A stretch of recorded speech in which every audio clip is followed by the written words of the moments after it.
advento da vinda surpresa no meio de vós. Paz e bem, meu irmão, minha irmã. Hoje é quarta-feira, 10 de dezembro. Nós estamos na segunda semana do Advento, segunda semana em preparação ao Natal do Senhor, nos preparando para acolhê-lo no nosso coração, na nossa vida. Espero que você esteja reacendendo a vela verde esta semana, a vela da esperança, a esperança que deve ser cultivada no nosso coração. Hoje é dia da bem-aventurada Virgem Maria de Loreto. Nós fazemos esta memória. E nesta caminhada de preparação para o Natal, nós muitas vezes nos preocupamos com o almoço de Natal, a ceia de Natal, comemorar o Natal com os amigos, com os familiares, e isso é importante, é bom, mas o essencial, a preparação verdadeira começa dentro do nosso coração, nos preparando espiritualmente. E nós fazemos isto, a igreja nos orienta nessas 4 semanas com a simbologia da coroa do Advento na sua casa, como a casa cristã certamente tem a coroa do Advento com as velas. A primeira semana nós acendemos a vela de cor roxa, lembrando o profetismo, refletindo como vivemos e como nos comprometendo, como vamos viver em 2026, que se avizinha. A segunda semana, depois de passarmos uma semana rezando para que sejamos de fato profeta e profetiza, agora vamos lembrar da esperança. Nós fomos esperançosos em 2025, nós de fato cultivamos e testemunhamos a esperança, e como nós podemos ser melhores na questão da esperança em 2026. É esta preparação que devemos fazer neste advento.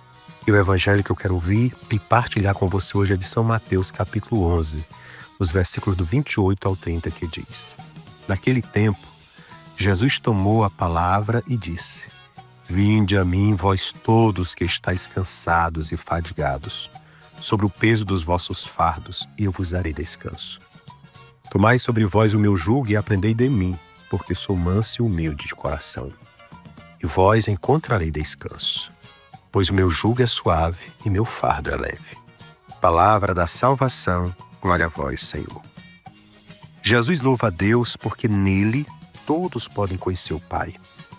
O verdadeiro alimento, meu irmão, minha irmã, é conhecer a Deus como Pai e nos reconhecer como filhos e filhas. Você tem feito este exercício espiritual? Porque às vezes nós dizemos Deus é nosso Pai, é nosso Criador, mas fica de forma muito abstrata, muito da boca para fora. Quando é que de fato você assimila verdadeiramente esta verdade de que Deus é Pai e você é filho, filho de Deus, se ver como filho? Que tipo de filho você é? Você de fato é um filho que confia no Pai, que tem no Pai alguém que você abre o seu coração, que você partilha as suas mágoas, que você conta dos seus sonhos e que você espera e permite que Ele colabore com os seus sonhos e seus anseios? Talvez a nossa experiência humana com os nossos pais, especialmente com o nosso Pai, não possibilite um contato melhor e maior com Deus como nosso Pai. Por isso, é importante que sempre nós reflitamos, que tipo de filho nós estamos sendo em relação a Deus e como nós o vemos, qual é o olhar que nós dirigimos para Ele como nosso Pai. À medida que as pessoas buscam compreender, Ele se dá como misericórdia abundante que dá alento para a alma. Esse é o dom do Espírito que nos comunica uma vida filial e fraterna, raiz da nova lei e lei da liberdade de filhos. Se antes Jesus glorificava a Deus porque o Pai revelou tudo a Ele em uma intimidade e de relação de amor, agora Jesus mostra o caminho para que toda a comunidade participe desta nova relação. É preciso um esforço de busca por parte de cada um de nós, que devem se aproximar de Jesus para sentir-se filho e amado pelo Pai. Se não há esforço da nossa parte de filhos, nós vamos sempre manter uma distância do nosso Pai. É preciso que nós façamos esse esforço. O caminho já foi preparado pelo Senhor. O seu coração já está aberto como Pai misericordioso que olha todo dia esperando o filho chegar para acolher com um abraço e dar-lhe uma boa festa de acolhida, alegrando-se pela sua volta. É preciso que nós, embora porque Ele esperando e querendo, Ele vai interferir na nossa decisão de voltarmos a Ele. Por isso a nossa a nossa prática religiosa de rezarmos todos os dias de manhã, pelo menos, e à noite, é exatamente para que cada manhã nós iniciemos o nosso dia com o Senhor, nos voltando para Ele. E cada noite nós repousemos, voltando no Senhor, voltando para Ele em oração. É desta forma que nós cultivamos a nossa proximidade com o Senhor. Assim como os animais, as pessoas também carregavam fardo como sinal de sua escravidão. Está lá em Êxodo 6, capítulo 6, versículo 6.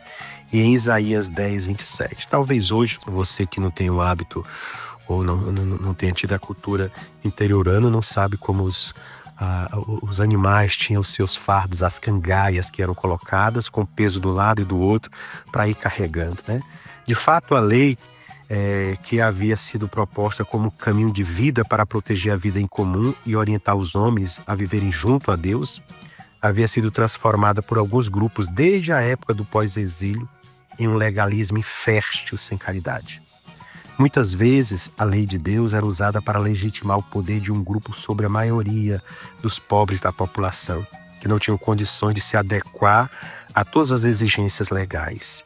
É o cuidado que nós devemos ter hoje, para que nós não vivamos uma religião legalista, mas vivamos uma religião misericordiosa, que a lei é para libertar, para orientar e não para escravizar. Uma lei que, de fato, faça com que nós nos sintamos mais livres no Senhor Jesus. Por isso que Ele nos convida, para que quando nós nele fazemos a experiência, nós vamos ver que tudo mais se torna não obsoleto, mas se torna apenas acessórios que usamos quando houver necessidade, porque Ele é o essencial na nossa vida, para a nossa vida com os nossos irmãos. Por isso, buscando o Senhor neste Natal, que nós nos preparamos para acolhê-lo de forma fazendo memória da sua segunda vinda e esperançosa para a segunda vida, supliquemos a graça de nós, de fato, não só fazermos a experiência do fardo suave e do jugo leve, mas nós ajudarmos os nossos irmãos a viverem na suavidade e na leveza do amor de Deus, que faz nova todas as coisas, a começando por cada um de nós, nos faz novos homens e novas mulheres, compreensíveis aos irmãos e amorosos a Ele, que é o nosso Deus. Para que a nossa religião, e dito melhor, a nossa espiritualidade, seja uma religião que ama, que perdoa e que acolhe, e que ajuda todos aqueles que estão no caminho que conduz para o distanciamento de Deus e não para a salvação no nosso Senhor.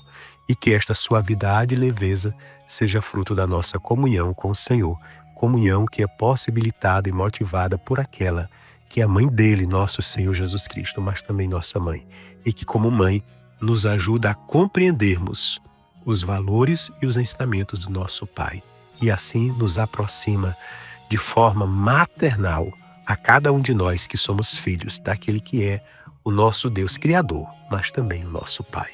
Ave Maria, cheia de graças, o Senhor é convosco. Bendita sois vós entre as mulheres e bendito é o fruto do vosso ventre, Jesus. Santa Maria, Mãe de Deus, rogai por nós, pecadores, agora e na hora de nossa morte. Amém.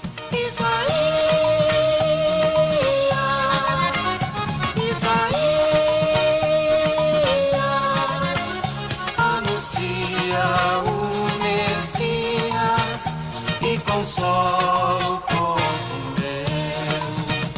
Anuncia o Messias e consola